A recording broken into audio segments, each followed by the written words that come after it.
Hey everybody, welcome to Trevor and Friends. We're getting our first show out today. I'm just thrilled. Sitting next to me is US House Representative Jim Himes. He is a ranking member of the House Intelligence Committee and a member of the Financial Services Committee.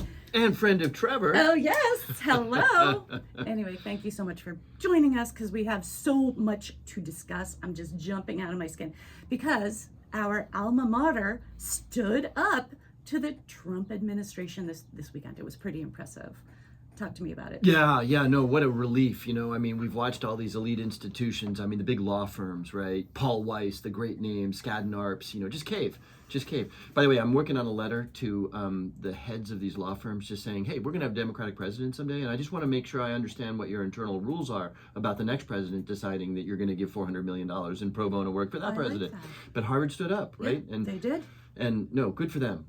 And hopefully, other universities and others will say, piss off. You're operating outside the law here. Well, the Trump administration immediately threw at them that they're losing $2.2 billion in grants and funding. And by the way, you know what that is? That is researching cures for Alzheimer's and diabetes and stuff. So, this is not like ending the sociology department. This is going to hurt Americans in the long run. Yeah, all of our health is going to go down. Our science abilities are going down. We will not be able to compete with other global entities. China, for example, right? But, you put your finger on it. On the Intelligence Committee, I spend a lot of time thinking about the threats, and there are a lot of threats out there. The big threat is that we stop being the country that develops the technology and the drugs and the cures and the AI, and you know what, we're working pretty hard at making sure that we're not that country by sacking scientists and ending research budgets and that sort of thing.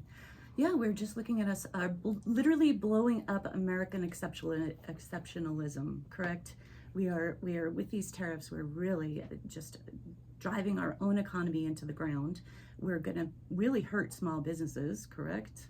Yeah, here in Fairfield County, you have a lot of businesses, for example, subcontractors for Sikorsky that are making a piece of the helicopter rotor. Well, guess where their aluminum comes from? And guess where they don't make aluminum? In the United States. So a lot of these companies don't have alternatives but to import. And instead of helping bring back manufacturing, when you take a 50-person aluminum guy in Shelton, Connecticut, and make it impossible for that individual to afford aluminum, they go out of business. Yeah, it's absolutely terrible. By the way, we have some fine machining here in Connecticut that cannot be replicated around the globe. And there's something we should be incredibly, incredibly proud of. They did try to outsource this to China, but in fact, nobody could do it as well as we can do it here. So the minute we start losing those mom and pop shops that can do this very, very, very careful work that goes into helicopters, God forbid we don't want them falling into, the Hudson River. Goodness. Anyway, but kind of back to another area that I'm very concerned about are rare earth minerals, which come from China, which they have said they're really not going to import. So where else do we find rare earth minerals, which are for magnets, like EVs, chips, sure. etc.? What do we do? Our weapons. Our weapons rely on a lot of fancy rare earths and minerals that we have to import. And no, look, it's exactly right. And I hate to say this, but two things are going to slow this craziness down. One is the chaos in the markets, right? The market is still 10% below its highs. People are going to open up those 401k statements and say, what the hell just happened? The other thing that's going to happen is, and of course this morning we hear the president back off yet again from Liberation Day with saying that certain auto parts are going to be exempted. And, Friday it was iPhones and computers from China. This is just chaos. But, one thing's for sure, which is that Americans are going to be buying automobiles in the next 6 months. And what do you think the auto dealers are going to say to Americans buying automobiles about why it's $3,000 more expensive? They're going to say it was the tariffs. Ouch. Because they're not going to say, oh yeah, no, we're cranking up prices. And I'll tell you what, at that moment, the political weather really begins to change. Yeah, no, I'm scared. I would like a new car, but at this moment, I'm going to hold off. And I think that's going to be happening in a lot of different areas. Those people are starting to hold off. And what Tim Cook must have called the White House on Thursday night and say, please, for iPhones and laptops, let's lower the tariffs or get rid of them for now. Like, is it each corporation is now going to be dealing with the Trump administration, hey, stop, don't do this or don't do that? Huge opportunities for corruption, right? Chris Murphy's making this case. When you put tariffs on everything, and then you start doing exceptions. Well, what do we know that this president is going to do? He's be like, well, come to the Oval Office, let's have a chat, and I want you to do X, Y, or Z, and then maybe we'll give you an exception. So yeah, really, really ugly, and it's going to hurt our economy. It's going to hurt our capital markets, and I mean, I'm a free trade guy, right? So I don't really generally like tariffs under any circumstances, but take coffee, right? We don't grow coffee in this country, right? 1% of our coffee is apparently grown in Hawaii, but we don't grow coffee. So when you put tariffs on something that only comes from Colombia and Jamaica, guess what happens? You pay more for your coffee. Yeah. It's just insane. And I drink a lot of coffee. Yeah, no, this is incredibly damaging. One of the things that I've been really thinking about are the 5 Eyes. Tell us about, because you're on the Intelligence Committee, and Signal Gate, or what happened with Hegseth and his cronies on Signal talking about bombing the Houthis in Yemen. Like, what the heck? What are we going to do with this? How are our allies looking at us now? Yeah, well, that's very serious business, right? Because one of the reasons we stay safe, why we haven't had a major terrorist attack in this country, or why, the world is a safer place than it might otherwise be, is that there is this thing called the 5 Eyes. It's the United States, Canada, Great Britain, New Zealand, and Australia. And we do 2 things. Number 1, we agree not to spy on each other, which saves us money. And number 2, we share intelligence. And each of those countries has sort of different specialties, and we share that intelligence, and it helps keep us safe. But when you can imagine what the head of MI6, Sir Richard Moore, thinks when he opens the newspaper and discovers Sir Richard of MI6 says, when oh my God, Pete Hegseth, the defense secretary, is saying, well, we're launching the F-18s and the MQ-9s at 0500. Sir Richard thinks to himself, I wonder whether I should really pass on this very sensitive intelligence. And at the end of the day, look, they may. It's an important partnership, but they're going to be a little more careful about it, because they just, these guys are yahoos. This is really chilling. Now, the other thing that I'm sure you've been dealing with and think about, but the firing of NSA Director Hawk, right? Right. Tell us more about that, because I can't get my head even wrapped around what he was doing, because it sounds very important. Yeah. So, and this in some ways is even more serious, right? The whole Signal thing, the mission was pulled off. No pilots were shot down, thank God.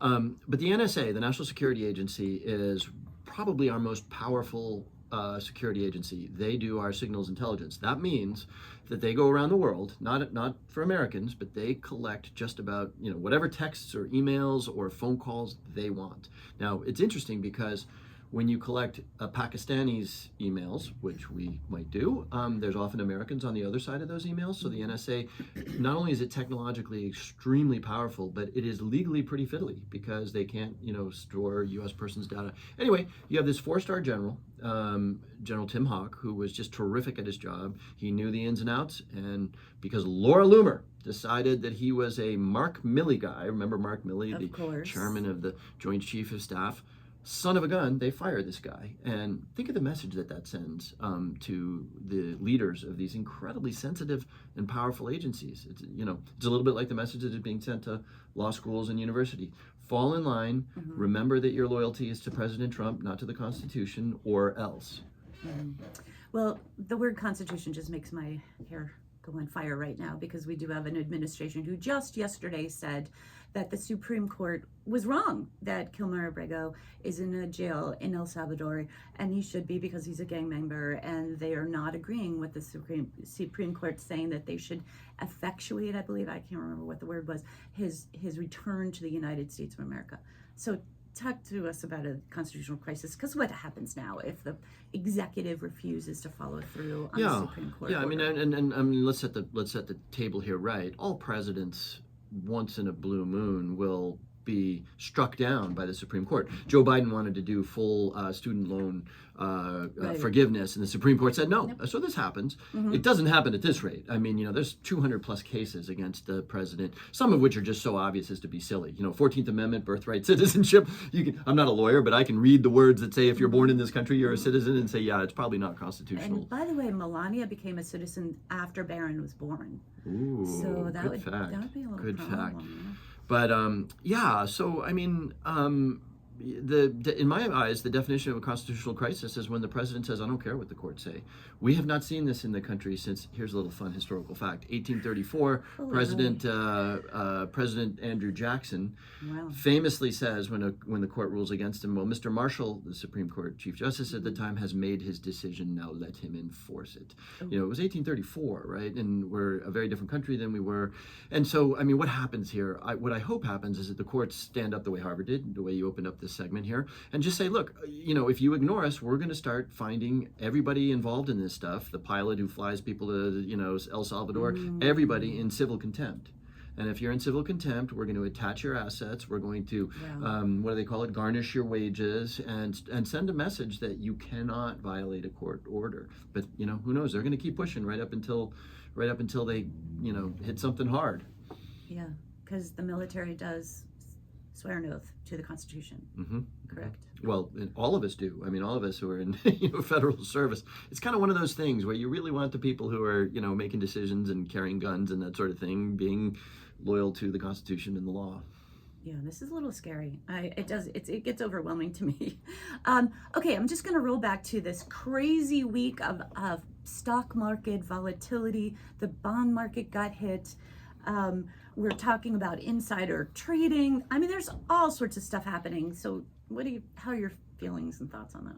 Well, talk about organizations that need to push back against this president, right? Bravo the universities that are doing so. Hope the courts do so. You know what? You don't get to push the markets around. And Donald Trump just discovered this. There you go. After Liberation Day, when the markets cratered. And by the way, Bessent, the Treasury Secretary, and all these guys were like, "It's going to be great. This is going to be great. It's going to be a little bit of trouble, but it's going to be great." You know what? The people who really understand the economy, that is to say, the people who, invest.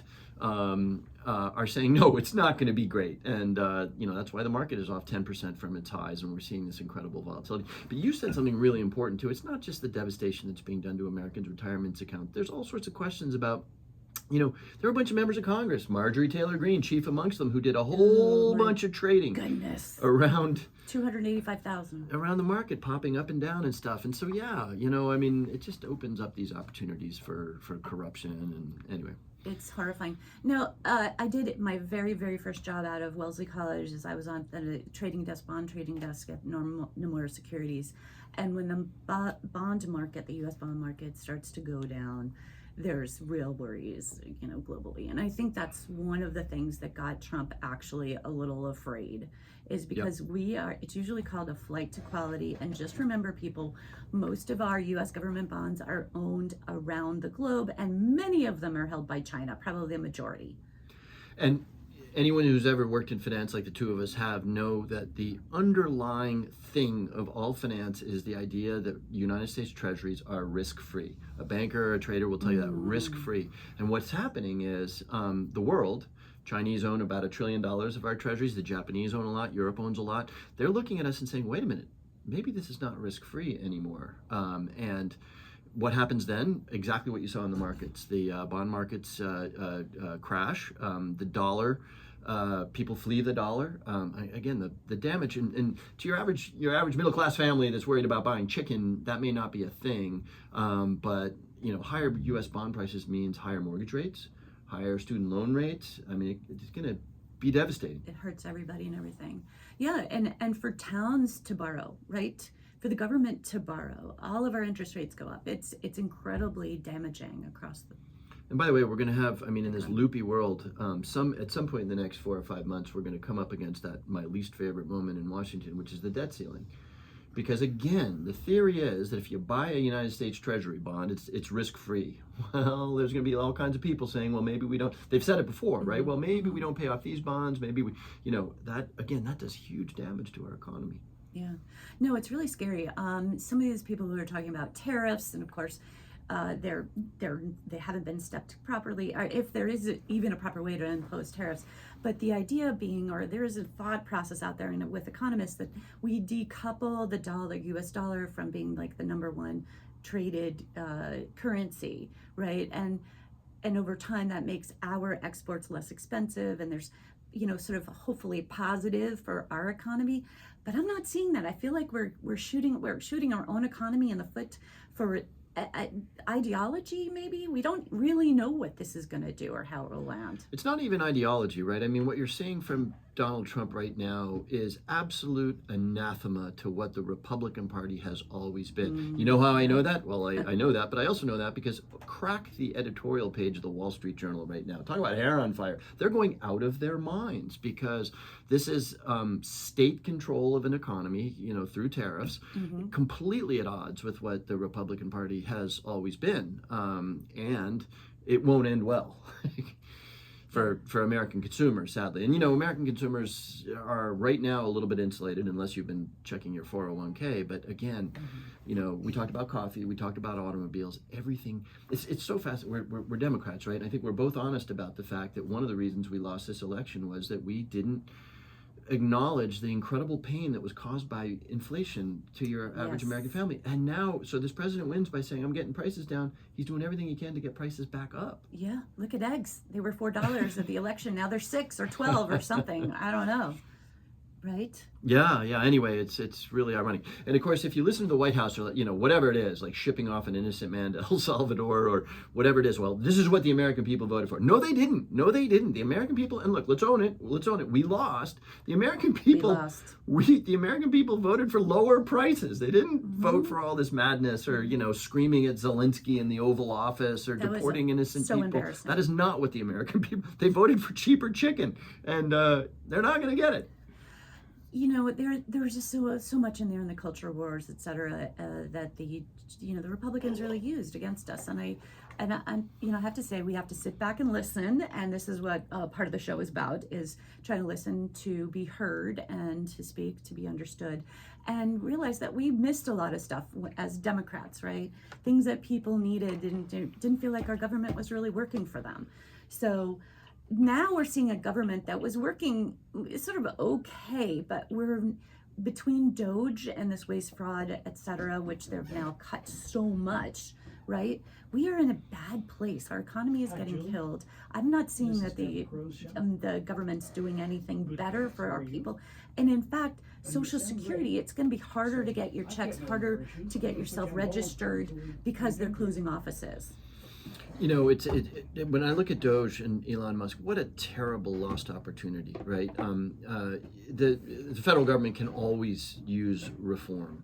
It's not like the private sector where if you're inefficient, boom, you go out of business. So it could always use reform. And I feel this intensely because another reason that we lost Trevor, in my opinion, was, we touted the bipartisan infrastructure law. We touted the Inflation Reduction Act, which was supposed to build battery charging stations all over the state. 5 years later, you know how many battery charging stations we built in Connecticut? Zero. And so there's a huge amount of work to be done to say government needs to be able to build things for people. I've been trying to rebuild the Congress Street Bridge in Bridgeport for 18 years.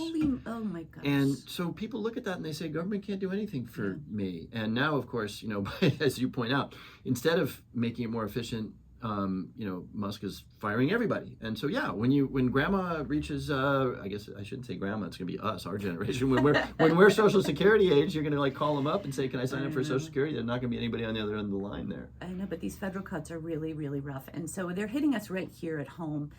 Specifically, I'm going to talk about the infrastructure bill, which I think it was $30 million in Bridgeport for an electric station that almost got flooded in Storm Sandy.